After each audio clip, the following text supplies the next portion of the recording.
তুমি দাদি হতে চলেছ, এখনো কি রাগ করে থাকবে?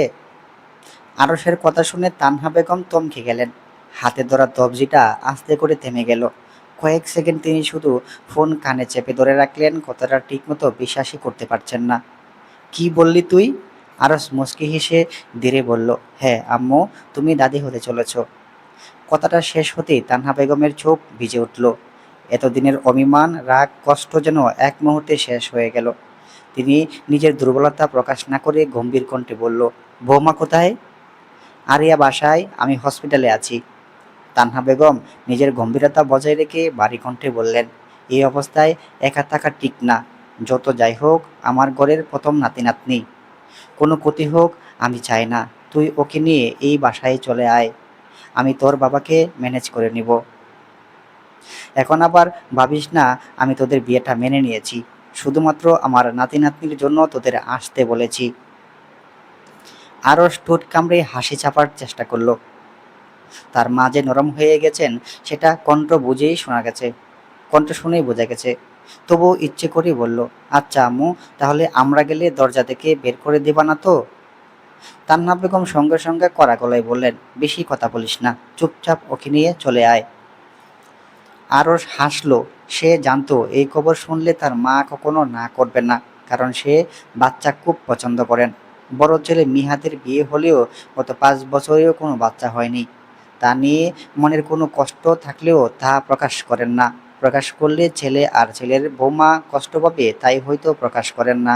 এছাড়া আল্লাহ যদি না দেয় তাহলে কথা শুনিয়ে বা কী লাভ? আরস কিছুক্ষণ চুপ থেকে বলল, ঠিক আছে, আমি আরিয়াকে নিয়ে আসছি।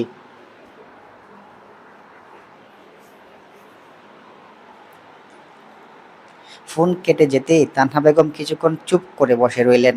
বুকের ভিতরটা কেমন অদ্ভুত শান্তিতে ভরে যাচ্ছে।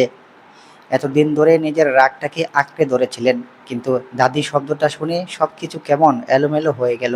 ঠিক তখনই ড্রয়িং রুমে পত্রিকা পড়তে থাকা তার স্বামী জিজ্ঞাসা করলেন, কার সাথে কথা বলছিলে? তান্না বেগম দ্রুত চোখ মুছে স্বাভাবিক হওয়ার চেষ্টা করলেন, তোমার মেজ ছেলের সাথে। লোকটা ভ্রু কুঁচকে বললেন, ও আবার কি চায়? তান্না বেগম গলা কাকারে দিয়ে শান্তভাবে বললেন, ওদের বাসায় আসতে বলেছি। আমি তো সেই দিন সব কথা ফয়সালা করেই এসেছি। তুমি কোন সাহসে ওদের আসতে বললে? তিনি এবার স্বামীর কথা শেষ করতে না দিয়ে, তুমি দাদা হতে চলেছ, কথাটা শুনে আইমান খান চুপ করে গেলেন। হাতে থাকা পত্রিকাটা নামিয়ে স্ত্রীর দিকে তাকালেন। কি? তান্না বেগম ঠোঁটের কোণে চাপা হাসি টেনে বললেন, হ্যাঁ, তাই এখন আর জেদ করে লাভ নেই। আয়মান খান মুখ ঘুরিয়ে গম্ভীর ভঙ্গিতে বললেন, এতে আমার কিছু যায় আসে না। ওদের আসতে মানা করে দাও, আমি ওদের মুখও দেখতে চাই না।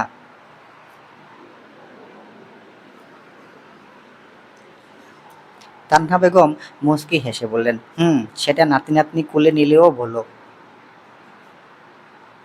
আয়মান খান রাগী কণ্ঠে বলল, এই সব কথা আমার সাথে একেবারেই বলবে না।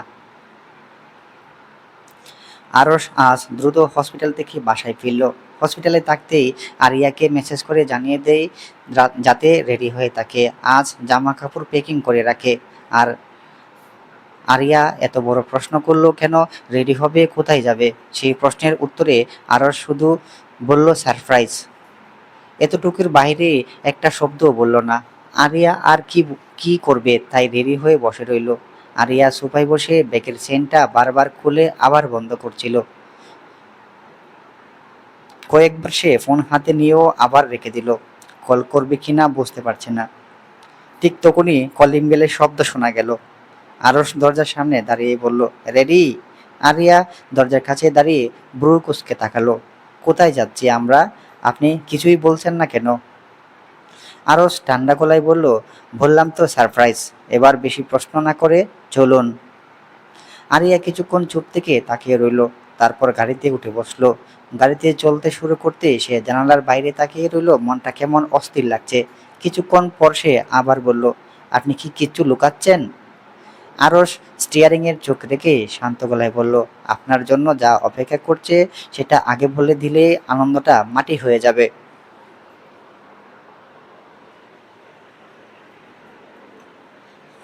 আরিয়া এবার সত্যিই চিন্তায় পড়ে গেল, কিন্তু জোর করে আর কিছু বলল না। প্রায় 2.5 ঘন্টা জার্নি করার পর গাড়ি যখন বড় বাড়িটার সামনে এসে থামলো, আরিয়ার চোখ বড় হয়ে গেল। সে জানালার দিকে ঝুঁকে পড়ল। এখানে কেন থামলেন? কার বাসা এটা? আরশ কোনো উত্তর না দিয়ে গাড়ি থেকে নামলো, তারপর আরিয়ার দিকে হাত বাড়িয়ে দিল। আরিয়া সংকোচে পড়ল ধরবে কিনা। আরশ তা বুঝতে পেরে নিজেই শক্ত করে হাতটা চেপে ধরল। বহুদিন এই বাড়িতে তার পা পড়েনি। দরজায় দাঁড়াতেই আইমান খান হুঙ্কার দিয়ে বললেন, এই বাড়িতে চৌকাঠে পা রাখার সাহস কি করে করেছো? এখনই বেরিয়ে যাও এখান থেকে। আইমান খানের হুঙ্কার শুনে তান্হা খান আর নাইমা বেরিয়ে আসলে নিজেদের রুম থেকে। এদিকে আরিয়া পুরোপুরি অবাক হয়ে গেছে। আরশ এরকম একটা কাজ করবে সে কখনো ভাবতেই পারেনি। আরশের মুখের দিকে এক পলক তাকাতে আরিয়া দেখল লোকটা কত শান্ত হয়ে দাঁড়িয়ে আছে, যেন এখন কিছুই হয়নি, কিংবা এখনো পরিস্থিতি তৈরি হবে তা সে আগেই জানতো। এর মধ্যে তান্হা খান স্বামীর উদ্দেশ্যে বলল, এরকম করো না, এত বছর পর এই বাড়িতে একটা বাচ্চা আসতে চলেছে। কথাটা শুনেই নাইমার মুখটা ছোট হয়ে গেল, মনটাও খারাপ হয়ে গেল অবশ্য। নাইমার মুখটা ছোট হয়ে গেলেও সে জোর করে ঠোঁটে হাসি আনলো। তান্না বেগম সেটা খেয়াল করতে মেয়েটার খাতে হাত রাখলেন। মন খারাপ করছিস কেন মা? আল্লাহর সময় হলে তোদের ঘরেও আসবে। নাইমা ম্লান হেসে মাথা নেড়ে বলল, মন খারাপ করিনি। 5 বছর ধরে কত ডাক্তার, কত দোয়া, সবই তো করেছেন তারা। তবুও যখনই কারো বাচ্চার খবর শুনে বুকের ভিতরটা কেমন হাহাকার করে ওঠে। নিহাদও তখন সিঁড়ি বেয়ে নিচে নামছিল। পরিস্থিতি বুঝে সে দ্রুত নাইমার পাশে গিয়ে দাঁড়ালো। আলতো করে স্থির হাত চেপে ধরে বলল, কি হয়েছে? মুখ কালো করে দাঁড়িয়ে আছো কেন? নাইমা কিছু বলল না, শুধু মাথা নিচু করে দাঁড়িয়ে রইল। নিহাত এতদিন পর নিজের ভাইকে দেখে বুকে জড়িয়ে নিল। হাসি মুখে কানে কানে বলল, ফাইনালি এতদিন পর বাসায় আসলি, বাবা কি মেনে নিয়েছে? নিহাদের কানে কানে আরশ বলল, না ভাই, মাকে ম্যানেজ করলাম বাচ্চার কথা বলে। কি? কনগ্রাচুলেশনস! ছাতা হতে যাচ্ছি এই খবরটা এখন দিলি? এদিকে আয়মান খান এখনো গম্ভীর মুখে দাঁড়িয়ে আছেন। মিহাদের সাথে কথা শেষ হতেই আরিয়ার হাত ধরে ভেতরে ঢুকলো। আরিয়া এতটাই অস্বস্তিতে ছিল যে মাথা তুলেও কারোর দিকে তাকাতে পারছিল না।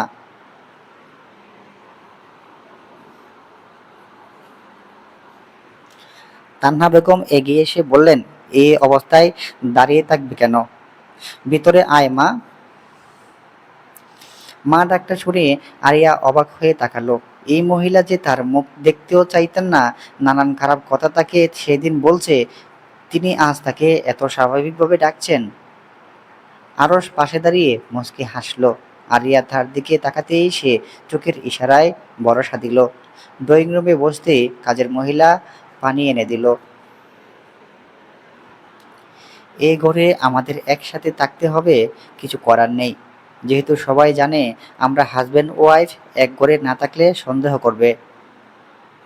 আরিয়া মাথা নেড়ে সম্মতি জানালো। সে ভালো করেই জানে এছাড়া উপায় নেই। আরশের দিকে এক পলক তাকিয়ে প্রশ্ন করল, আপনি কেন বললেন আমার পেটে বাচ্চা আপনার? সবাই কত খুশি দেখেছেন। যদি তারা জানতে পারে আমার পেটে বাচ্চা আপনার না, তখন তখন কি হবে? আরশ চুপ করে রইল। জানালার ফাঁক দিয়ে আসা বাতাসের পর্দাগুলো দুলছিল। সে আরিয়ার দিকে তাকালো। কেউ জানবে না কখনো, আর যদি জেনেও ফেলে তখন যা হওয়ার আমি সামলাবো। শান্ত গলায় কথাটা বলতেই আরিয়া অবাক হয়ে তাকালো। আপনি সামলাবেন মানে? এটা এত সহজ না। সবাই আপনাকে ভুল বুঝবে, আমাকে তো আরো ঘৃণা করবে। আরশ নিঃশ্বাস ফেলল, তারপর বলল, মানুষ তো আগেও আমাকে দোষ দিয়েছে, অপমান করেছে। অন্তত এবার আমি চাই না তুমি একা দাঁড়িয়ে থাকো। আরিয়া কাঁপা গলায় প্রশ্ন করলো, কিন্তু কেন করছেন এসব আমার জন্য? আরশ কিছুক্ষণ কিছুক্ষণ উত্তর দিল না। তারপর বিছানার পাশে রাখা টেবিলে হাত রেখে নিচু সুরে বলল, সব প্রশ্নের উত্তর দেওয়া যায় না আরিয়া। কিছু উত্তর নিজে থেকে খুঁজে নিতে হয়। আরশের কথার মানে আরিয়া বুঝলো না, অবাক দৃষ্টিতে তাকিয়ে রইল। আরশ তা দেখেও কোনো উত্তর না দিয়ে বাহিরে চলে গেল। সে সেদিকে এক পলক তাকিয়ে বিছানায় বসে পড়ল। কি থেকে কি হয়ে যাচ্ছে কিছুই তার বুঝে বুঝে আসছে না। এরকম করে কয়েকটা শপিং ব্যাগ হাতে করে ঢুকলো নাইমা। সে মৃদু হেসে বলল, মা তোমার জন্য এই শাড়ি আর গহনাগুলো পাঠিয়েছেন। এর মধ্য থেকে একটা শাড়ি আর গহনা পরে নিচে আসো।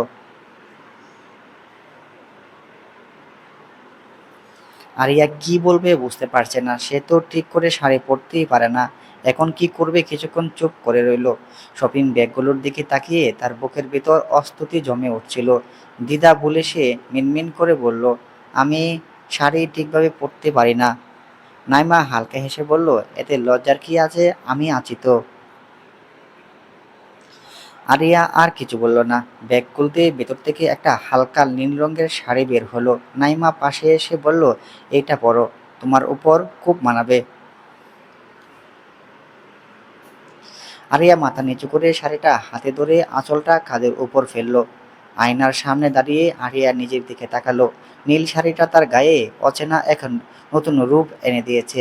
চুলটা ঠিকভাবে বাঁধা না, তবুও তাকে সুন্দর লাগছে। নাইমা মৃদু কণ্ঠে বলল, মাশাল্লাহ, মেজো ভাইয়া পরি বিয়ে করে গড়ে এনেছে। এদিকে এসো, শাড়িটা পরিয়ে দেই। আরিয়া কিছু না বলে নাইমার সামনে এগিয়ে গেল। নাইমা কিছুক্ষণের মধ্যে সুন্দর করে শাড়িটা পরিয়ে দিল। ড্রেসিং টেবিলের সামনে নিয়ে বসিয়ে কিছু গহনা পরিয়ে দিয়েছে। নাকে ডায়মন্ডের নাকফুলটা চকচক করছে। হঠাৎ দরজার বাইরে কারো পায়ের শব্দ শোনা গেল। আরিয়া চমকে পিছনে গিয়ে ঘুরে তাকালো। দরজা খুলতেই থমকে যায় আরশ। সে এক পলক আরিয়ার দিকে তাকালো, তারপর চোখ নামিয়ে নিল। নাইমাতা দেখে বলল, কি দেবরজি, আমাকে দেখে চোখ নামিয়ে নিলে কেন? তাহলে আমি চলে যাই, আপনারা প্রেম করুন। এই বলে নাইমা বাইরে চলে গেল। আরিয়া অস্তুতিতে পড়ে গেল। এর মধ্যে আরশ বলল, নিচে সবাই অপেক্ষা করছে, চলো। আরিয়া কিছু বলতে গিয়েও থেমে গেল, শুধু মাথা নেড়ে দরজার দিকে এগিয়ে গেল। আরশ তার পেছনে হাঁটতে লাগলো, কিন্তু তার চোখ আরিয়ার দিকেই আটকে রইল। শাড়ির আঁচল মাটিতে গড়াগড়ি খাচ্ছে। তা দেখে আরশ শাড়ির আঁচল হাতে তুলে নিল।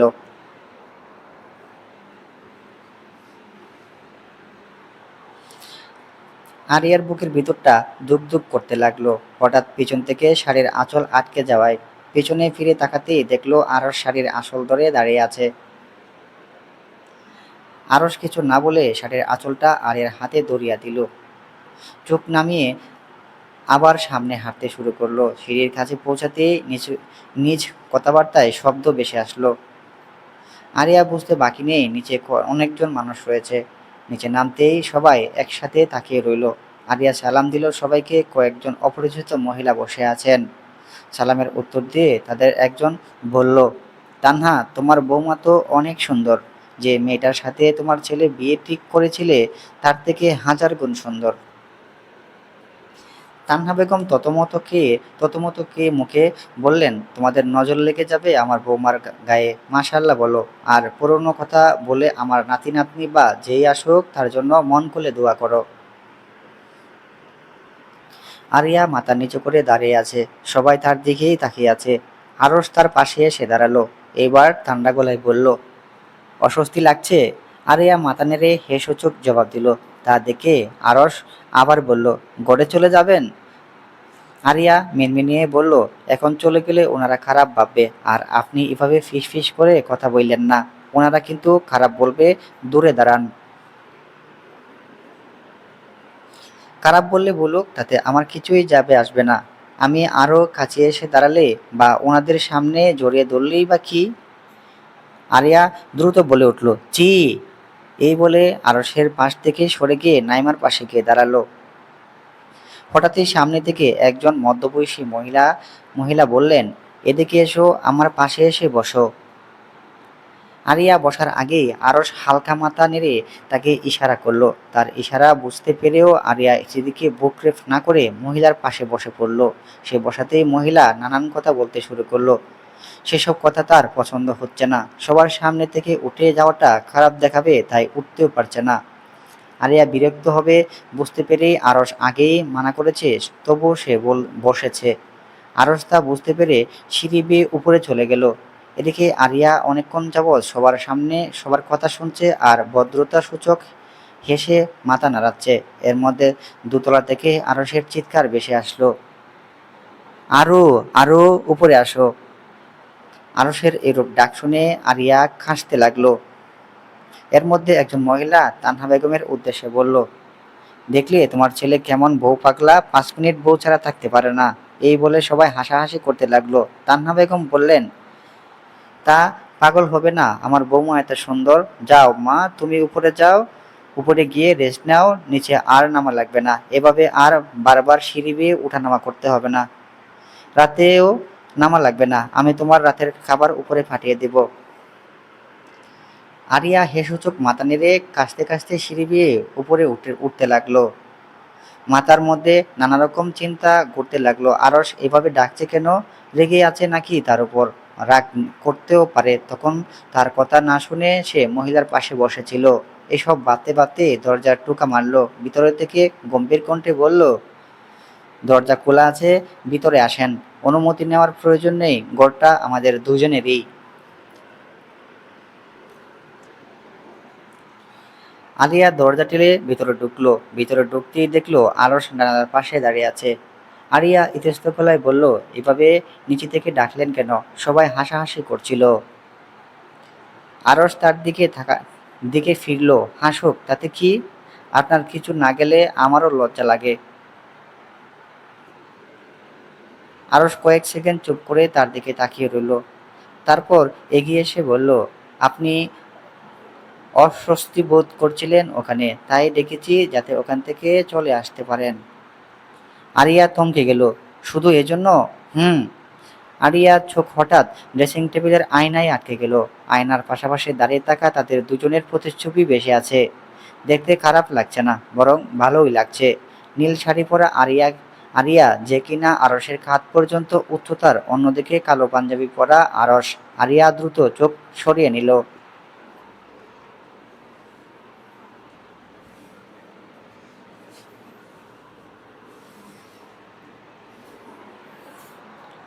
দরুনিতে রাত নেমে এসেছে। আরিয়া বিছানার একপাশে দাঁড়িয়ে আছে, মুখে স্পষ্ট অস্তুতি। অন্যদিকে আরস আলমারি থেকে একটা বালিশ বের করে সোফার দিকে চুরে রেখে দিয়ে বলল, এভাবে দাঁড়িয়ে থাকবেন কতক্ষণ? শুয়ে পড়ুন। আরিয়া ইতস্ত গলায় বলল, আমি আমি নিচে মেঝেতে শুয়ে যাব। আরস ভ্রু কুঁচকে তাকালো। কেন? এক বিছানায় মানে? আরস কয়েক সেকেন্ড চুপ করে রইল। তারপর ধীরে ধীরে তার দিকে এগিয়ে এলো। আরিয়ার বুক ধুক ধুক করতে লাগলো। সে কয়েক পা পিছিয়ে গেল। আরস একেবারে কাছে গিয়ে থেমে গেল। তারপর শান্ত স্বরে বলল, আপনাকে কে বলেছে আমি আপনার পাশে শুতে যাচ্ছি? আরিয়া ততমত খেয়ে গেল। আরস সোফার দিকে ইশারা করে বলল, আমি এখানে শুব, আপনি বিছানায় ঘুমাবেন। আরিয়া বিস্মিত চোখে তাকালো। আপনি সোফায় শুবেন কেন? এটা তো আপনার ঘর। এখন এটা আমাদের ঘর। কথাটা শুনে আরিয়া চুপ হয়ে গেল। আরস আবার বলল, আর আপনি যদি নিচে শুয়ে থাকেন, কাল সকালে কেউ দেখে ফেললে নতুন নাটক শুরু হবে। তখন সামলাতে আমারই হবে। আরিয়ার ঠোঁটের কোণে অল্প হাসি ফুটে উঠল। সব কিছুই আপনি সামলাবেন? তাহলে এক কাজ করি, আমার ব্রেন খুলে আপনাকে দিয়ে দিই, আপনি সামলে নিয়েন সব। আরস বালিশটা ঠিক করতে করতে বলল, আচ্ছা তাহলে দিয়ে দেন। আরিয়া বিছানায় গিয়ে বসলো, কিন্তু শোবার সাহস পাচ্ছে না। আরস তা বুঝতে পেরে মৃদু গলায় বলল, ভয় পাচ্ছেন? আমি কিন্তু রৌনক না। আরিয়া দ্রুত মাথা নাড়ল। না, ভয় কেন পাবো? মিথ্যা বলছেন। আরিয়া এবার চুপ করে গেল। কিছুক্ষণ নীরবতার পর আরস নিচু স্বরে বলল, রিল্যাক্স আরও, আমরা বিবাহিত। আপনার অনুমতি ছাড়া আমি এমন কোনো কিছু করব না যাতে আপনি অস্বস্তি বোধ করেন। আরও নামটা আবার শুনে আরিয়ার বুকের ভেতর কেমন যেন একটা ভালো লাগা ছড়িয়ে পড়ল। সে জিজ্ঞাসা করলো, আপনি আমাকে এই নামে ডাকেন কেন? আরস হালকা হেসে বলল, জানি না, ভালো লাগে তাই হয়তো। আরিয়া আর কিছু বলতে পারল না। শুধু নিঃশব্দে শুয়ে পড়ল। ঘরের আলো নিভিয়ে আরস সোফায় গিয়ে শুয়ে পড়ল। অন্ধকার ঘরে শুধু জানালা দিয়ে আসা চাঁদের ক্ষীণ আলো দেখা যাচ্ছে। কয়েক মিনিট নীরবতার পর হঠাৎ আরসের গম্ভীর কণ্ঠ ভেসে এলো, আরো, হুম, আজকে নীল শাড়িতে আপনাকে খুব সুন্দর লাগছিল। নাক ফুলেও কিন্তু আপনাকে বেশ মানিয়েছে।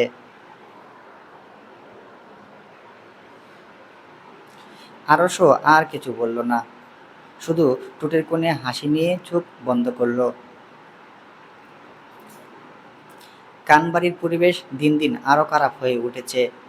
এই বাড়িতে একের পর এক এমন সব ঘটনা ঘটছে, যার রেশ কাটতে না কাটতে শুরু হচ্ছে নতুন আরেক জ্বর। সবকিছুর সূচনা অবশ্য আরও সেই করেছিল, কিন্তু এখন যেন বাড়ির অন্য সদস্যরাও সেই পথেই হাঁটছে। আজ যেমন তাহমিদ হঠাৎ করেই বিয়ে করে বাড়িতে নতুন বউ নিয়ে এসেছে। বিয়ে করা পর্যন্ত সব ঠিকই ছিল, কিন্তু সমস্যাটা অন্য জায়গায়। সে বিয়ে করেছে নিজের মেজো ভাইয়ের প্রাক্তন হবু স্ত্রী ইবরাতকে। আর এই ঘটনাতেই পুরো কানবাড়ির ততমত হয়ে আছে। কারোর মুখে স্পষ্ট কোনো কথা নেই, তবে সবার চোখে মুখেই অস্বস্তি।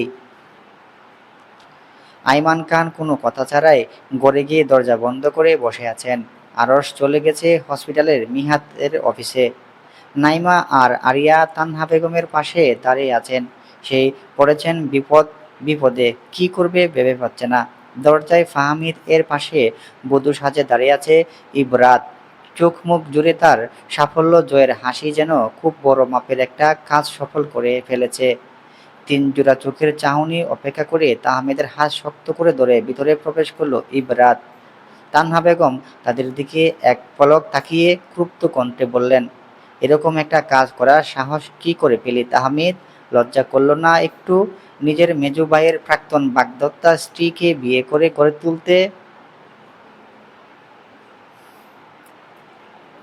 তাহমিদ উত্তর করার আগেই ইবরাত উত্তর দিয়ে দিল, না, করলো না লজ্জা। আপনার মেজো ছেলে কিভাবে পারলো তার বাগদত্তা স্ত্রী থাকতে অন্য একটা মেয়ের সাথে এক ঘরে রাত কাটাতে?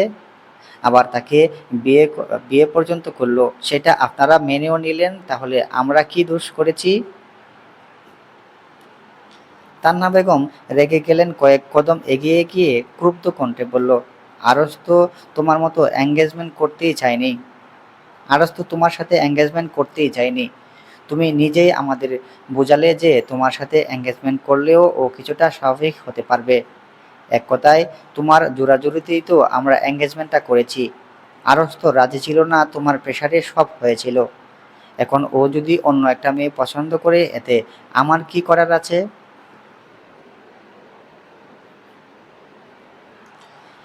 ইবরাত ও রেগে গেল, চিৎকার করে বলল, তখন তো বিয়ে করবেই না। তখন তো বিয়ে করবে না, এই সেই কত কথা বলল। এখন সুন্দর রাস্তা দেখে একটা মেয়ে তুলে এনে বিয়ে করে ফেললো। বাহ বাহ। আরিয়া অবাক হয়ে তাদের কথা সব শুনছে, কিন্তু কিছুই বুঝতে পারছে না। নাইমা শাশুড়ির দিকে এগিয়ে গিয়ে তাকে শান্ত করতে লাগলো, মা, আপনি শান্ত হন, আপনার প্রেশার বেড়ে যাবে। বসুন এখানে। নাইমার কথা শুনে তানহা বেগম সোফায় বসে পড়লেন। কপালের দুপাশ দুপাশ চেপে ধরে রেখে বন্ধ করতে বোঝা গেল রাগের সাথে সাথে সে অপমানিত হয়েছেন। আরিয়া দ্রুত গিয়ে এক গ্লাস পানি এগিয়ে দিল। তানহা বেগম পানি নিলেও তার দৃষ্টি তখনও ইব্রাতের দিকেই স্থির। মেয়েটা দেখে তার রাগ আরও বেড়ে যাচ্ছে। তাহমিদ এবার মিনমিন কণ্ঠে বলল, আম্মু, আমি জানি আমি হুট করে কাজটা করেছি, কিন্তু আমি ইবরাতকে ভালোবাসি। কথাটা শুনে পুরো ঘর নিস্তব্ধ হয়ে গেল। নাইমা পর্যন্ত অবাক হয়ে তাহমিদের দিকে তাকালো, কারণ এতদিন তাহমিদ কখনো এমন কোনো ইঙ্গিত দেয়নি। তান্না বেগম তাচ্ছিল্যের হাসি হেসে বললেন, ভালোবাসিস? নিজের ভাইয়ের প্রাক্তন বাগদত্তাকে ভালোবাসি ফেললি? এই শিক্ষা দিয়েছি তোদের? তাহমিদ এবার চোয়াল শক্ত করে বলল, যখন ভাইয়া অন্য কাউকে বিয়ে করে সংসার করছে, তখন ইবরাতকে সারা জীবন একা থাকবে নাকি? ওরও তো জীবন আছে। ইবরাত সঙ্গে সঙ্গে তাহমিদের হাত আরো শক্ত করে ধরল। তার চোখে মুখে যেন বিজয়ের ছাপ আরো গাঢ় হয়ে উঠল। ঠিক তখনই উপরের সিঁড়ি থেকে ভারী কণ্ঠ ভেসে এলো, তাই বলে তুমি বিয়ে করে ঘরে আনবে? সবাই সবাই ঘুরে তাকাতেই দেখা গেল আইমান খান নিচে নেমে আসছেন। তার মুখে কঠিন, চোখ দুটো রাগে লাল হয়ে আছে। তাহমিদ একটু সোজা হয়ে দাঁড়ালো, কিন্তু আইমান খান তার সামনে এসে থেমেই গর্জে উঠলেন, একবারও ভাবলি না এই কাজের পর মানুষ কি বলবে? বড় ভাইয়ের প্রাক্তন বাগদত্তাকে বিয়ে করে আনছিস, খানবাড়িকে নাটকের মঞ্চ বানিয়ে ফেলেছিস তোরা।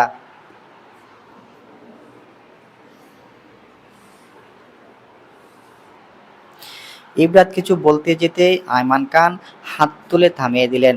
তুমি একদম চুপ করবে। এই বাড়িতে যা হচ্ছে তার জন্য সবচেয়ে বেশি দায়ী তুমি। ইবরাতের মুখের হাসিটা মিলিয়ে গেল। সে কখনো ভাবেনি আয়মান খান তাকে এভাবে অপমান করবে। তান্না বেগম কাপা গলায় বললেন, আমি আর পারছি না, এই সংসারে শান্তি বলে কিছু রইল না। আরিয়া চুপচাপ দাঁড়িয়ে সব দেখছিল, কিন্তু তার তার মন বারবার একটা কথাতেই আটকে যাচ্ছে। ইবরাত কি সত্যি শুধু প্রতিশোধ নেওয়ার জন্য তাহমিদকে বিয়ে করেছে? আরিয়ার মনে প্রশ্নটা ঘুরপাক খেতেই থাকলো। ইবরাতের চোখে মুখে জেদের ছাপটাই। ড্রয়িং রুমের পরিবেশ তখনও একেবারে স্তব্ধ। কেউ আর কোনো কথা বলছে না। আইমান খান রাগে ফুসফুসে ফুঁসতে ফুঁসতে সোফায় পাশে দাঁড়িয়ে আছেন। তাহমিদ মাথা নিচু করে দাঁড়িয়ে থাকলেও ইবরাতের মুখে সেই একরোখা ভাবটা এখনো স্পষ্ট। হঠাৎ তান্না বেগম কাপা গলায় বললেন, যাও, যে যার ঘরে যাও, এসব নাটক আর ভাল লাগছে না।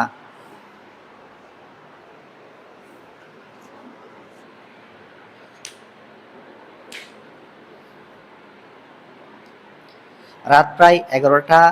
এই নিয়ে সে আরশকে 3বার কল দিয়েছে। আরশ প্রথমবার রিসিভ করে চিন্তিত কণ্ঠে জিজ্ঞাসা করলো, কিছু হয়েছে? আপনি ঠিক আছেন?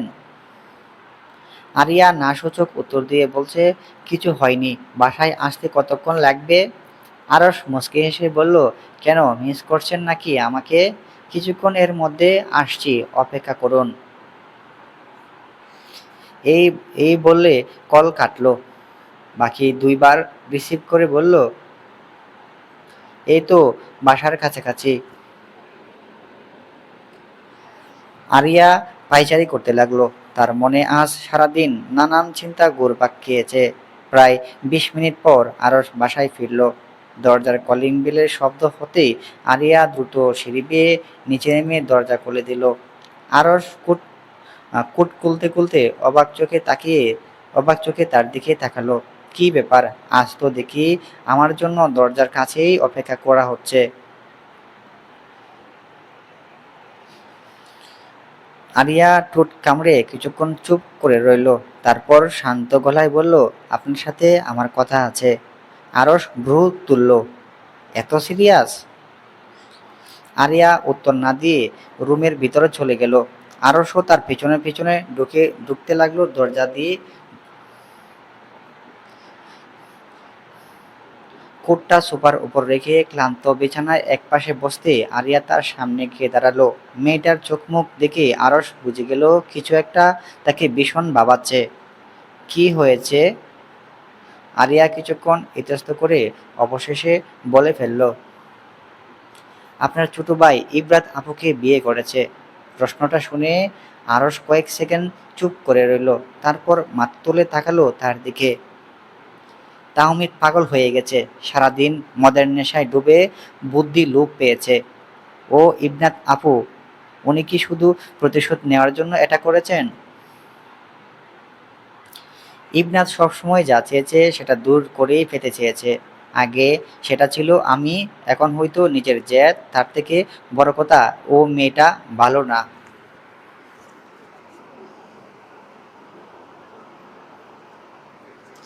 আরিয়া কিছুক্ষণ চুপ করে থাকলো। তারপর আরশের চোখে চোখ রেখে বলল, জানেন, আজকে আপনার মা বলেছিল যে ইবরাত আপুর জোরাজুরিতে আপনাদের এঙ্গেজমেন্ট হয়েছে স্বাভাবিক করার জন্য। আপনি নাকি কখনো বিয়ে করবেন না বলেছেন, তাহলে আমাকে কেন বিয়ে করলেন? আরস কথা ঘুরিয়ে দিয়ে হঠাৎ আরিয়ার দিকে একটু ঝুঁকে মৃদু স্বরে বলল, সেসব কথা ছাড়ুন। আচ্ছা, একটা কথা বলুন তো। কি? আমি দেরি করায় এত টেনশন হচ্ছিল কেন? আরিয়া সাথে সাথে চোখ সরিয়ে নিল। এমনি। আরস ঠোঁট চেপে হাসলো। এমনি এমনি কেউ ৩ বার কল দেয় না। আরিয়া বিরক্ত গলা বলল, আপনি সবকিছু নিয়ে মজা করেন কেন? কারণ আপনাকে লজ্জা পেতে দেখলে ভালো লাগে। কথাটা শুনে আরিয়ার গাল লাল হয়ে উঠল। সে দ্রুত অন্যদিকে ঘুরে দাঁড়াতেই আরস হেসে ফেলল। ঠিক তখনই বাইরে হঠাৎ কোনো কিছুর ভাঙা শব্দ হলো। দুজনেই চমকে উঠল।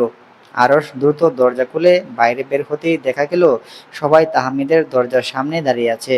এর মধ্যে আবার ভিতর থেকে কিছু ভাঙার শব্দ আসলো।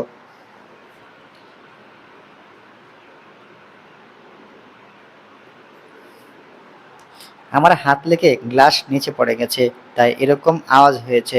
এখন আপনারা যান। এই বলে ইবরাত দরজা বন্ধ করে দিল। বাহিরের সকলেই অবাক হয়ে বন্ধ দরজার দিকে তাকিয়ে রইল। কাউকে বুঝতে বাকি নেই যে কথাটা সত্য নয়। তবে ইবরাতের কথার বিপরীতে কেউ আর প্রশ্ন করল না।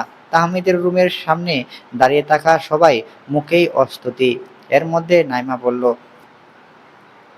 আমার মনে হয় না হাতে লেগে গ্লাস ভেঙেছে। তানহা বেগম বিরক্ত চোখে দরজার দিকে তাকালেন। শান্তি নেই এই বাড়িতে। আরস চুপচাপ দরজার দিকে তাকিয়ে রইল। তার চোয়াল শক্ত হয়ে আছে। আরিয়া এক পলক তার দিকে তাকিয়ে বুঝলো ভিতরে কিছু হচ্ছে, সেটা সেও চিন্তিত। তবে সে কিছু বলল না। আইমান খান গম্ভীর কণ্ঠে বললেন, যে যা করছে করতে দাও। আজ আর কোনো ঝামেলা চায় না। কথাটা বলেই তিনি নিজের রুমের দিকে চলে গেলেন। তানহা বেগমও স্বামীর পিছনে চলে গেলেন। কিছুক্ষণের মধ্যেই করিডোরে ফাঁকা হয়ে গেল। শুধু আরশ আর আরিয়া দাঁড়িয়ে রইল তাহমিদের দরজার সামনে।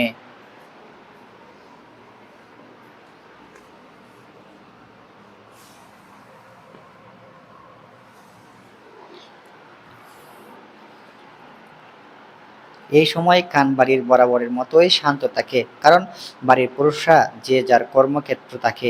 অন্যদিকে বাড়ির মহিলারা নিজেদের ঘরে কিংবা রান্না করে ব্যস্ত সময় কাটায়। তবে আজ সেই স্বাভাবিক শান্ত পরিবেশের মাঝেও কেমন যেন আলাদা একটা ভাব। রাতের ঘটনার পর থেকে সবাই কেমন গুম মেরে আছে। রান্নাঘরে নাইমা বসে সবজি কাটছে। মুখটা বরাবরের মতোই মলিন হয়ে আছে তার। পাশে দাঁড়িয়ে আরিয়া বারবার কিছু বলতে গিয়েও থেমে যাচ্ছে। তা নাইমা লক্ষ্য করে বলল, কিছু বলবে? আরিয়া একবার হ্যাঁ বলে মাথা নাড়লো, আবার না বলে মাথা নাড়ালো। নাইমা হাসলো। বোকা মেয়ে, যা বলার মন খুলে বলো। আমি তোমার বড় বোনের মতো, তাই না?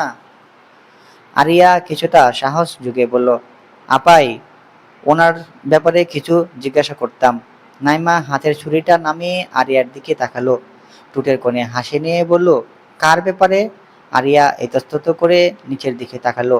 আরশের ব্যাপারে। হঠাৎ মেজো আপার হঠাৎ মেজো ভাইয়ার ব্যাপারে কেন জানতে চাইছো? আরিয়া ঠোঁট কামড়ে ধরল। তারপর বলল, কালকে যে ইবরাত আপু বলেছিল উনি কখনো বিয়ে করতে চায়নি।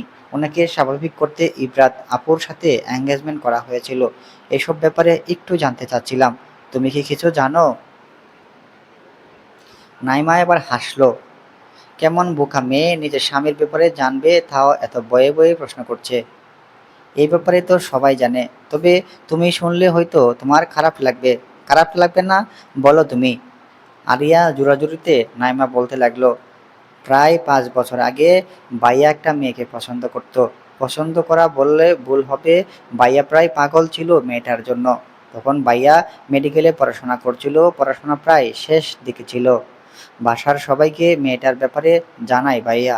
মেয়েটা তখন সবে কলেজে উঠেছে, যতটুকু ভাইয়ার থেকে শুনেছিলাম আর কি।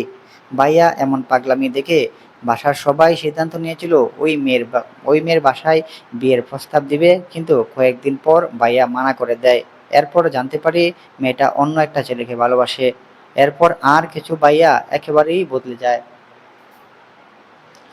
নাইমা দীর্ঘশ্বাস ফেলে আবার বলতে লাগলো, আমরা ভেবেছিলাম কিছুদিন পর হয়তো সব ঠিক হয়ে যাবে, কিন্তু না, সব কিছু থেকে দূরে সরে যেতে লাগলো সে। তাকে স্বাভাবিক করতে ইব্রাতের পরামর্শে বাবা মা জোর করে ইব্রাতের সাথে এঙ্গেজমেন্ট করায়। ভাইয়া বলেছিল ওই মেয়ে ছাড়া কখনো বিয়েই করবে না, কিন্তু তোমাকে বিয়ে করে ফেললো।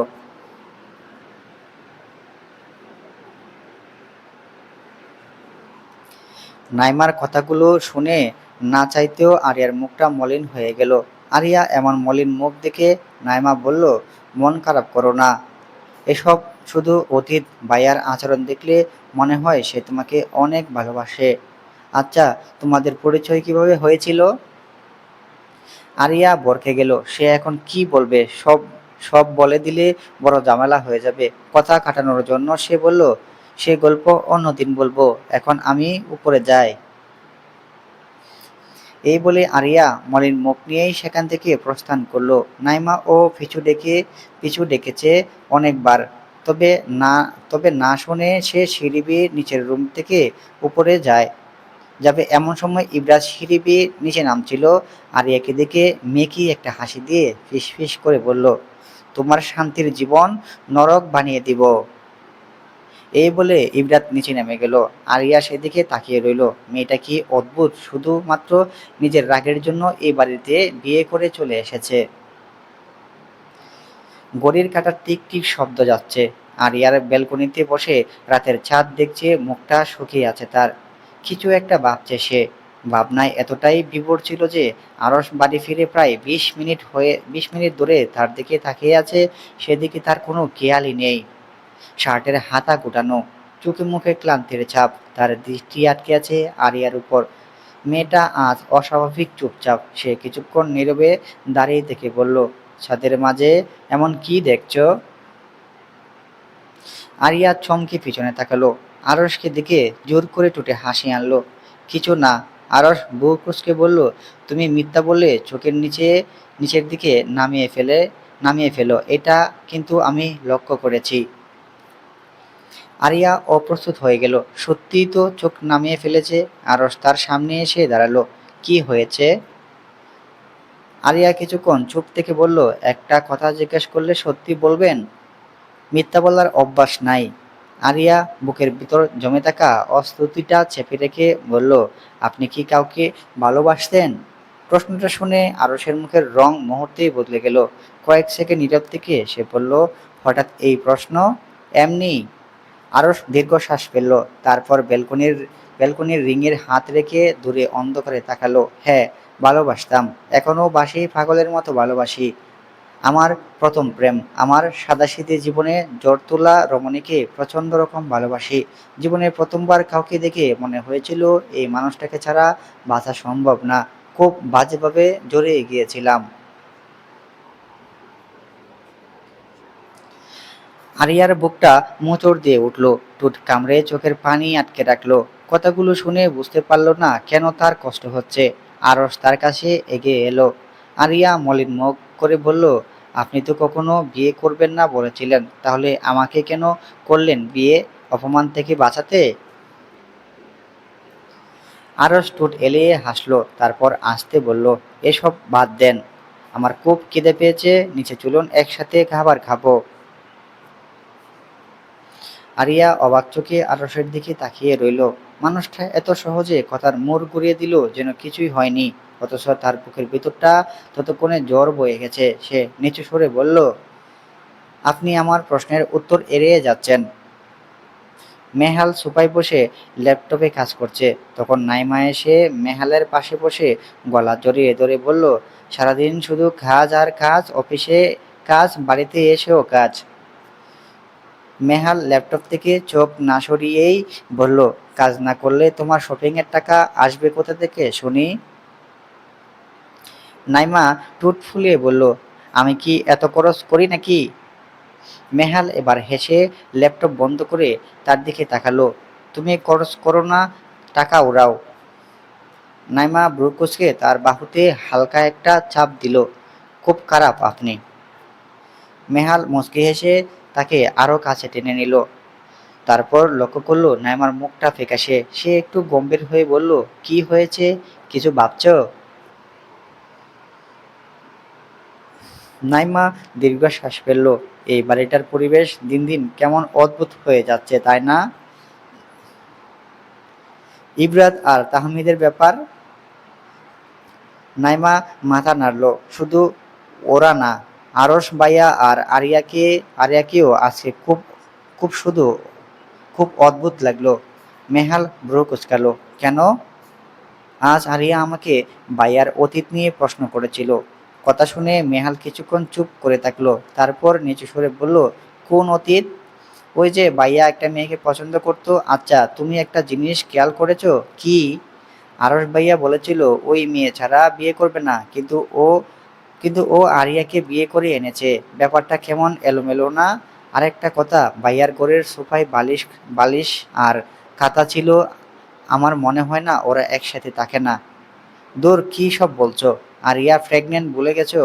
ওদেরও হয়তো ঝগড়া হয়েছে, তাই হয়তো আলাদা শুয়েছে। এতে এত সন্দেহের কি আছে?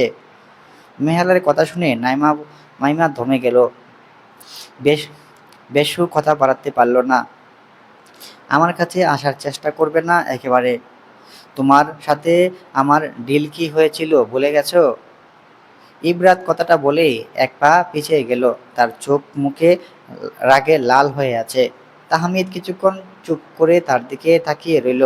তারপর নিচু সুরে বলল, ডিলের কথা আমার মনে আছে, কিন্তু তোমার আচরণ দেখে মনে হচ্ছে তুমি নিজেই সেটা ভুলে গেছো। এরকম ব্যবহার করবে, এটা কি ডিলে উল্লেখ ছিল? আমাকে ছোঁয়ার চেষ্টা করলে আমি খুনও করে ফেলতে পারি। নিচে গিয়ে ঘুমাও, আমার সাথে ঘুমাবে না? তাহমিদ এবার কেঁপে গেল। দু কদম ইব্রাতের দিকে এগিয়ে গেল, আঙ্গুল উঁচিয়ে বলল, টাকা দে, ছোঁয়ায়ও চেষ্টা করব না, বিছানাও শুব না। ডিল অনুসারে কথা ছিল আমি যখন টাকা চাইবো তখন টাকা দিবি। ইবরাত টাকার বান্ডিল তাহমিদের মুখে ছুঁড়ে মারল। তাহমিদ তা তুলে নিয়ে ঘর থেকে বের হয়ে গেল। সেদিকে এক পলক চেয়ে ইবনাত দুহাত মাথায় চেপে ধরে বলল, ওই মেয়েকে আমি ছাড়বো না, মেরে ফেলবো ওকে, আর ওর বাচ্চাকে মেরে ফেলবো।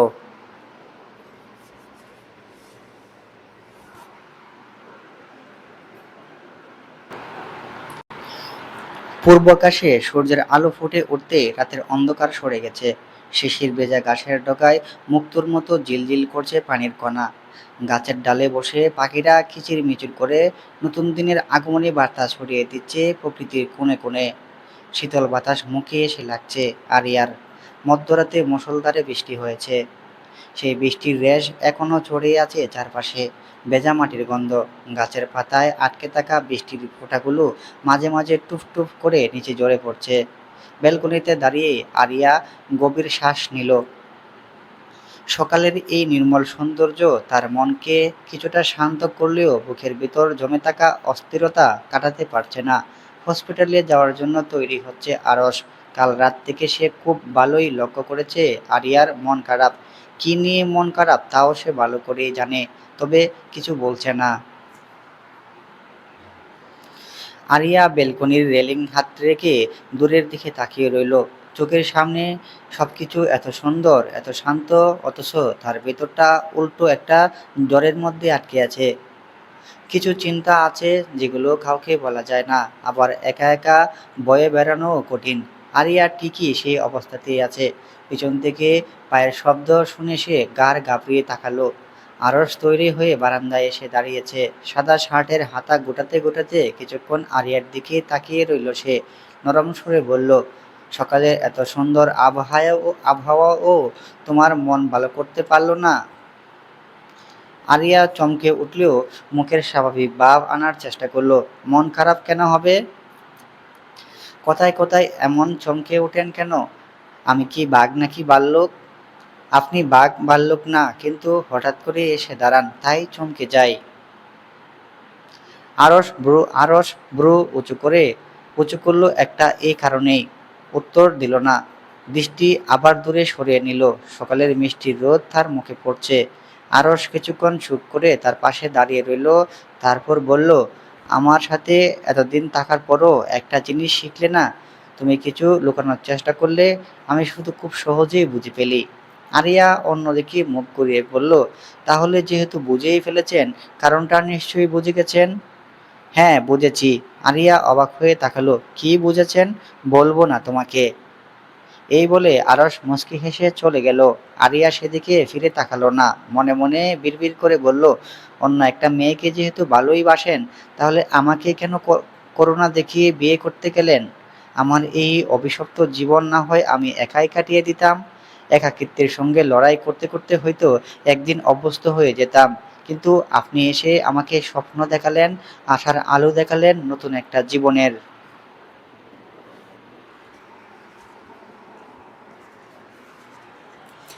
এই বলে আরিয়া টুক করে কেঁদতে উঠল। জীবন হয়তো এভাবেই কেটে যাবে, তার অবহেলায়, করুণায়। আইমান খানের চেয়ারে বসে বসে বই পড়ছে। তানহা বেগম চায়ের কাপটা তার দিকে এগিয়ে দিলেন। আইমান বই থেকে চোখ না সরিয়েই কাপটা হাতে নিল। কক্ষ জুড়ে ফিনপতন নীরবতা। সেই নীরবতা ভেদ করে তানহা খান মৃদু সুরে বললেন, একটা কথা বলতাম। আইমান খান নিজের চোখের চশমাটা ঠিক করে তানহা বেগমের দিকে তাকালেন। সচরাচর উনি চোখের চশমা পরেন না, শুধুমাত্র বই পড়ার সময়ই পড়েন। তাই হঠাৎ চশমায় আইমান খানকে দেখতে তানহা বেগমের কাছে আরও গভীর ও রাশভারী লাগে। আইমান খান কাপটা টেবিলে রেখে বললেন, বলো। তানহা বেগম কিছুক্ষণ ইতস্তত করলেন, কথাটা কিভাবে শুরু করবেন বুঝে উঠতে পারছেন না। অবশেষে বললেন, আরস আর তাহমিদ তো নিজেরাই বিয়ে করলো আমাদের অনুমতি ছাড়া। কথাটা শুনে আইমান খান ভ্রু কুঁচকালেন। হঠাৎ এই কথা? আমি চাইছিলাম পারিবারিকভাবে বড় করে অনুষ্ঠান করে ওদের চার চারজনের বিয়েটা দিতে। তানহা বেগম ভেবেছিলেন এই কথা শোনার পর আইমান খান রাগী কণ্ঠে তাকে ঝাড়বেন, তবে তা হয়নি। গম্ভীর কণ্ঠে সে বলল, আমিও তাই ভাবছিলাম। যত যাই হোক, এই পরিবার তো একটা মান সম্মান আছে। আইমান খানের কথা শুনে তানহা বেগম যেন কিছুটা স্বস্তির নিঃশ্বাস ফেললেন। তিনি ভেবেছিলেন বিষয়টা নিয়ে আপত্তি আসবে, কিন্তু উল্টো আইমান খানও একই কথা ভাবছেন জেনে তার মনে হালকা খুশি ফুটে উঠল। তাহলে আয়োজন শুরু করা যায়?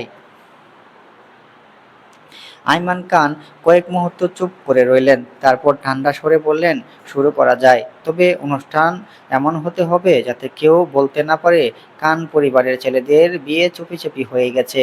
আত্মীয় স্বজন, ব্যবসায়িক পরিস্থিতি, সবাইকে দাওয়াত দিতে হবে। রাতে বাড়ির সবাইকে ড্রয়িং রুমে থাকতে বলো, আমি কথা বলবো। তানহা বেগম মাথা নেড়ে সম্মতি দিলেন।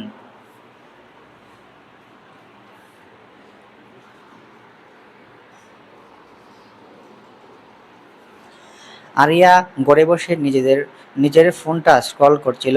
হঠাৎ হঠাৎ মনে হলো, মাকে একটা কল দিলে কেমন হয়। অনেক দিন হয়ে গেল কারোর সাথে যোগাযোগ নেই। সে মরে গেছে নাকি বেঁচে আছে তারও খোঁজখবর নাই। কেউ নেয়নি, নিবেই বা কেন? সে পাপী, মহাপাপী যে, পাপের কোনো ক্ষমা নেই।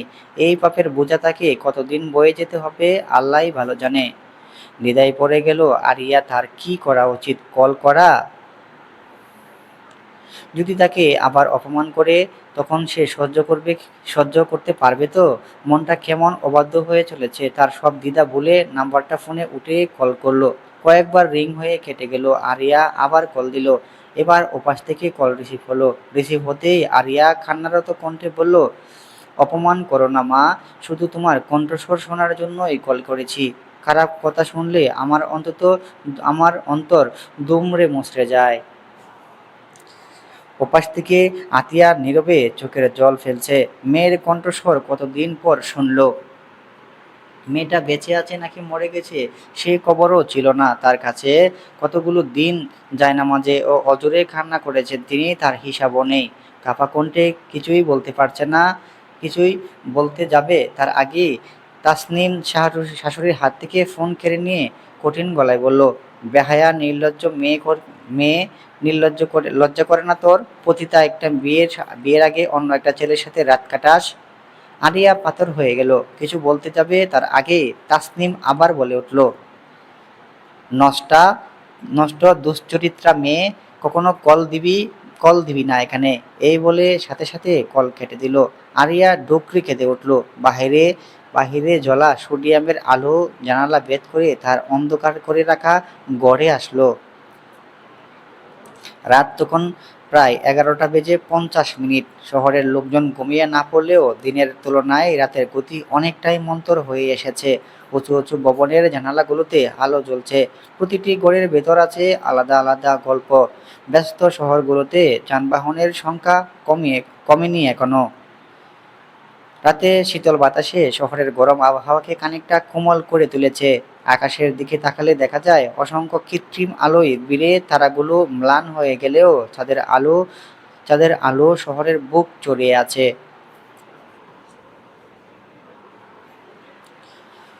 রাস্তার দুপাশে সারি সারি ল্যাম্পপোস্টের হলদেটে আলো পিচ ডালার সাথে উপর পড়ে ছায়া এঁকে দিয়েছে। ফুটপাতের কিছু ছায়ের দোকান এখনো আড্ডা জমে আছে।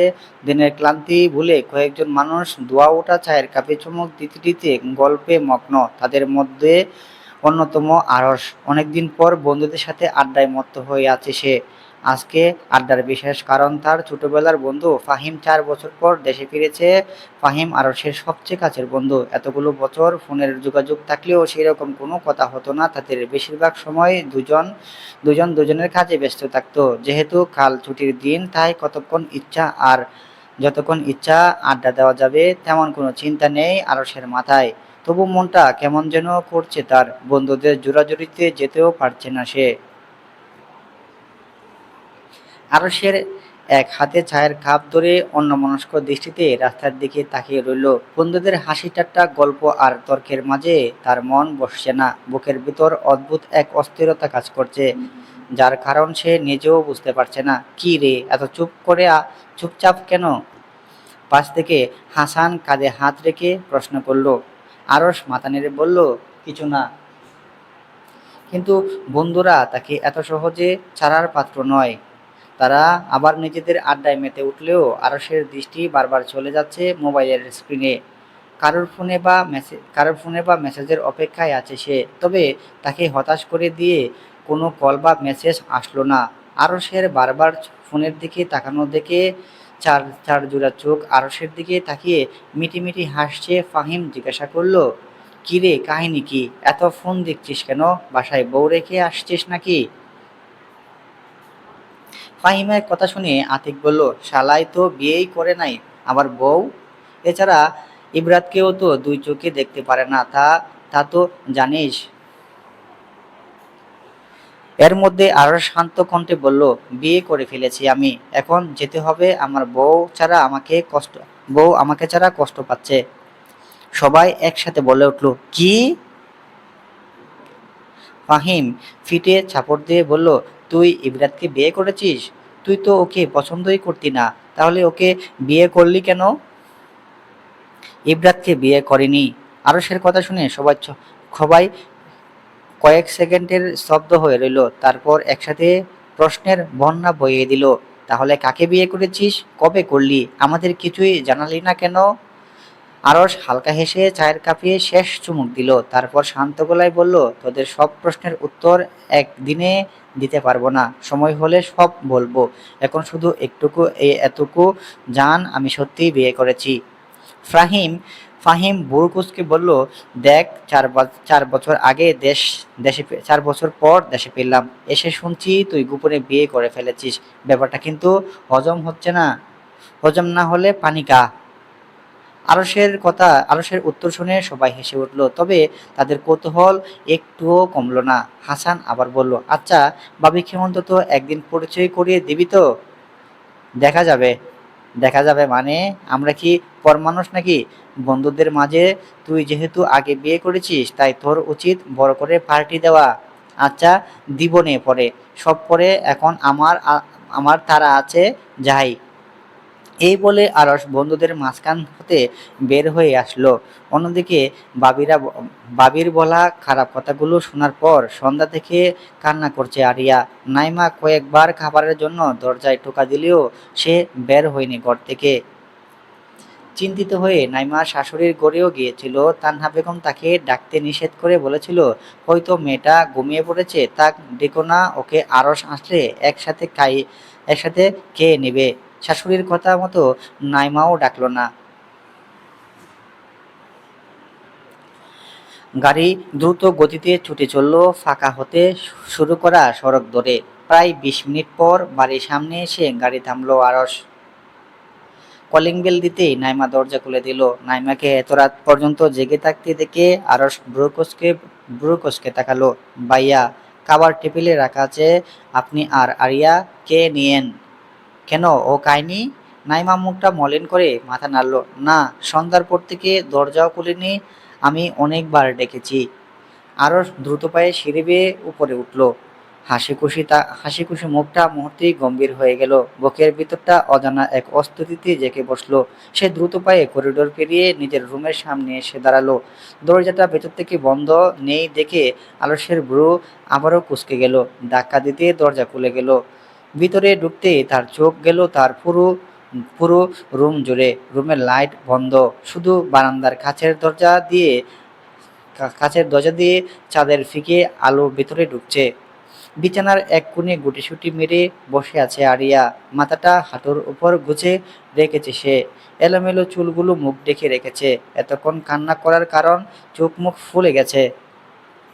আরশ এগিয়ে গিয়ে বিছানার পাশে দাঁড়িয়ে নরম স্বরে ডাকলো, আরু, এই আরিয়া, আমার দিকে তাকাও। আরিয়া কাঠটা কেঁপে উঠল, কিন্তু সে মুখ তুলল না। হঠাৎ করে আরশকে জড়িয়ে ধরে কান্না করতে লাগলো আরিয়া। আরশ দীর্ঘশ্বাস ফেলে দুহাতে জড়িয়ে নিল বুকের সাথে। আরিয়া যেন এতক্ষণ নিজের ভিতরে জমিয়ে রাখা সমস্ত কষ্ট একসাথে উজাড় করে দিচ্ছে। তার কান্নার শব্দ পুরো রুম জুড়ে। কাঁদতে কাঁদতে বলল সে, আমাকে কি ওরা কখনো মাফ করবে না? আমি এত খারাপ, আমি তো নিজের ভুলের শাস্তি পাচ্ছি, তবু কেন? আরশ কোনো উত্তর দিল না, শুধু এক হাত দিয়ে তার মাথায় আলতো করে হাত বুলিয়ে দিতে লাগলো। আমি আর পারছি না, আমি নিজের করা ভুলের কারণে তিলে তিলে মরছি। আরশ এবার তার খাট ধরে একটু দূরে সরিয়ে চোখের দিকে তাকালো। চাঁদের আবছা আলোয় ভেজা চোখ দুটো আরো বেশি অসহায় লাগছে।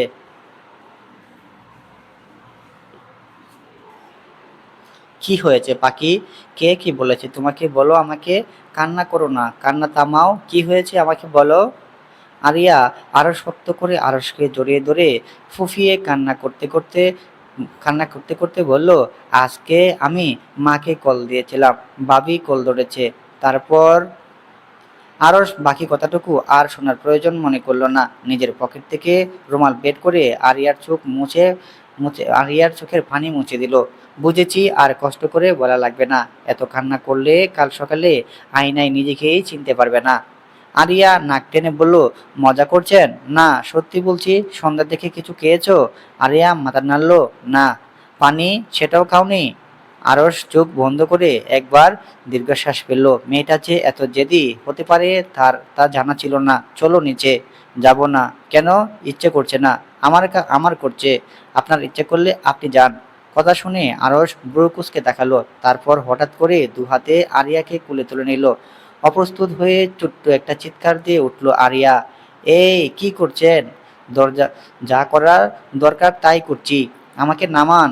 নামাবো না আরশ। চিৎকার করে পুরো বাড়ি জাগিয়ে ফেলো, সবাই আমাদের এভাবে দেখবে, তখন ভালো হবে। আরিয়া অবিশ্বাস আরিয়া অবিশ্বাস্য চোখে তার দিকে তাকিয়ে রইল। কিছুক্ষণ আগেও যে মানুষটার সামনে সে ভেঙে পড়েছিল, এখন সে মানুষটারও কাণ্ড দেখে কান্নার কান্নার মাঝেও রাগ হচ্ছে। আরিয়াকে কোলে নিয়ে সিঁড়ি বেয়ে নিচে নামতে নামতে আরশ গুনগুন করতে গান গাইতে লাগলো।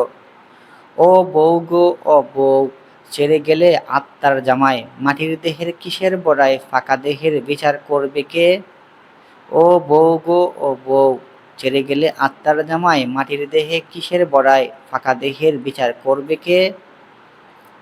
আত্মার সাথে তো পিরিতি দেওয়ানে কয়, ও সজনী, নিতে আইলে নায়র যাইবানি।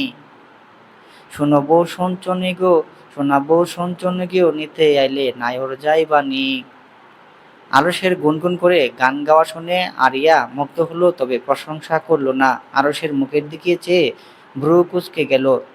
তার লোকটার উপর অদ্ভুত আচরণ তার মাথায় ঢুকছে না। একদম গান গাইবেন না। কেন? আমার গলা এত খারাপ? খুব খারাপ। মিথ্যা কথা, আমার গলায় মুগ্ধ হয়ে অনেক মেয়ে প্রেমে পড়েছে। আরিয়া চোখ ফাঁকিয়ে বলল, তাহলে তাদের কাছেই যান। যেতে পারতাম, কিন্তু সমস্যা হলো আমি তো এখন বিবাহিত মানুষ। কথাটা বলতে বলতে আরিয়াকে চেয়ারে বসিয়ে দিল আরস। আরিয়া মুখ ফুলিয়ে অন্যদিকে আরসের দিকে তাকিয়ে আছে। এভাবে তাকিয়ে লাভ নেই, আজ না খাইয়ে তোমাকে আমি ছাড়ছি না। আমি বলেছি আমার খেতে ইচ্ছে করছে না। আমি বলেছি খেতে হবে। আরস প্লেটে ভাত তুলে দিয়ে তরকারি মিশিয়ে আরিয়ার দিকে এগিয়ে দিল। মুখ করলো, আমি বাচ্চা নাকি? আরস মাথার উপর নিচ করে হ্যাঁ করে বলল। আরসের সেই ভঙ্গি দেখে আরিয়ার রাগ আরো বেড়ে গেল। চোখ দুটো ছোট ছোট করে তার দিকে তাকিয়ে রইল। অথচ কিছুক্ষণ আগেও যে মেয়েটা কান্নায় ভেঙে পড়েছিল, এখন তার মুখে অভিমান আর বিরক্তি। আরস এক লোকমা ভাত তুলে তার মুখের সামনে ধরে ধৈর্য নিয়ে অপেক্ষা করতে লাগলো। কিন্তু আরিয়া মুখ করল না, উল্টো মুখ ঘুরিয়ে অন্যদিকে তাকিয়ে রইল। কয়েক মুহূর্ত নীরবতা কাটার পর আরস চেয়ার টেনে আরিয়ার পাশে বসলো। সন্ধ্যা থেকে জমে থাকা কষ্ট আর না খেয়ে থাকার কারণে আরিয়ার মুখটা কেমন ফ্যাকাশে হয়ে গেছে, চোখের নিচে কান্নার দাগ। আরস কিছুক্ষণ চুপচাপ তার দিকে তাকিয়ে রইল, তারপর খুব শান্তভাবে তার মাথার উপর হাত রাখলো। মানুষের জীবনে এমন কিছু কত থাকে যেগুলো সময়ের সাথে শুকিয়ে গেলেও ব্যথা পুরোপুরি শেষ হয় না। আরিয়ার ক্ষেত্রেও ঠিক তাই হয়েছে। নিজের ভুলের জন্য অনুশোচনা তাকে প্রতিদিন একটু একটু করে ভেতর থেকে ভেঙে দিচ্ছে। তার চেয়েও বেশি কষ্ট দিচ্ছে আপন মানুষদের দূরত্ব আর অপমান। সে সে বারবার শক্ত হওয়ার চেষ্টা করে, কিন্তু যখনই পরিবারের কথা মনে পড়ে তখনই বুকের ভেতরে জমে থাকা শূন্যতাটা অসহনীয় হয়ে ওঠে। আরও সেটা বুঝতে পারে, হয়তো পৃথিবীর সব সমস্যার সমাধান তার হাতে নেই, হয়তো সে আরিয়ার অতীত মুছে দিতে পারবে না, কিন্তু একটা জিনিস সে পারবে, মেয়েটাকে একা অনুভব করতে দেবে না। সে আবার প্লেটটা হাতে তুলে নিল। এবার আরিয়ার বাধা দিল না। ঘুমে ঘুমে ডলছে সে। আরও ছোট ছোট করে খাবার তুলে খাইয়ে দিতে লাগলো। আরিয়া অনিচ্ছা সত্ত্বেও খেতে শুরু করলো। কয়েক লোকমার পর বুঝতে পারলো সত্যি তার খুব খিদা লেগেছিল। খাওয়া শেষ হতে হতে রাত আরো গভীর হয়ে এলো। আরস এক গ্লাস পানি এগিয়ে দিয়ে আরিয়াকে সেটা খেতে দিল। তারপর ক্লান্ত শরীর নিয়ে মাথাটা চেয়ারে পেছনে ঠেকিয়ে চোখ বন্ধ করলো। খাওয়া শেষ হওয়ার পর আরিয়াকে কোলে নিয়ে আবার উঠে এলো উঠে এলো আরস। এবার আর আরিয়া কিছু বলল না, অর্ধ ঘুমে মগ্ন সে। রুমে ঢুকতে বারান্দা দিয়ে আসা ঠান্ডা বাতাস পর্দাগুলোকে দুলিয়ে দিল। দূরে কোথাও কুকুরের ক্ষীণ ডাক শোনা যাচ্ছে। পুরো শহর হয়তো ঘুমের কোলে ঢলে পড়েছে, কিংবা তাদের মতো অন্য কোনো কপতি জেগে আছে। বিছানায় বসতে দিনের সমস্ত ক্লান্তি একসাথে শরীরে ভর করলো আরিয়ার। চোখ দুটো আপনা আপনি বন্ধ হয়ে আসছে। আরস আলতো করে তার মাথার নিচে বালিশটা ঠিক করে দিল। কয়েক সেকেন্ড পরেই আরিয়া ঘুমিয়ে পড়ল। ঘুমের মাঝেও তার ভ্রু দুটো ভ্রু দুটো কুঁচকে আছে, যেন স্বপ্নের মধ্যেও কোনো অদৃশ্য কষ্ট তাকে তাড়া করে বেড়াচ্ছে। আরস কিছুক্ষণ নীরব তার দিকে তাকিয়ে রইল। হাত হাত বাড়িয়ে কপালের উপর ছড়িয়ে থাকা চুলগুলো সরিয়ে দিল। চাঁদের ফিকে আলো এসে পড়েছে আরিয়ার শান্ত মুখে। সেই মুখের দিকে তাকিয়ে আরসের মনে হলো, এই মেয়েটা পাশে থাকলে হয়তো পৃথিবীর সব ঝড়ের বিরুদ্ধে লড়াই করা সম্ভব। চলবে প্রথম প্রেম গল্পের দ্বিতীয় অংশ। লেখিকা লামিয়া ইসলাম। আমাদের গল্প পড়ায় ভুলভ্রান্তি হতে পারে, আপনারা নিজ গুণে পড়ে নেবেন এবং সুন্দর দৃষ্টিতে দেখবেন। আমার এরকম সুন্দর সুন্দর গল্প একমাত্র আমাদের চ্যানেলে আসছে সবসময়। আর একটা সবচেয়ে বিশেষ ভালো দিক হচ্ছে, আমরা সম্পূর্ণ গল্প শেষ করে অন্য গল্পে যাব। আমরা যে গল্প শুরু করব এটা শেষ করে তারপরে অন্য গল্প যাব। আপনারা এতদিন অভিযোগ ছিল আমাদের চ্যানেল নিয়ে যে আমরা কোনো গল্প শেষ করি না বা সম্পূর্ণ গল্প দেই না। এখন থেকে আপনাদের সুবিধার্থে বা আপনাদের জানার সুবিধা বলছি, আমরা প্রত্যেকটা গল্পই শেষ করে তারপরে নতুন গল্পে যাব। ইনশাল্লাহ দেখা হবে নতুন গল্পের নতুন পর্বে। সে পর্যন্ত সুস্থ থাকুন, ভালো থাকুন। ধন্যবাদ। আসসালামু আলাইকুম।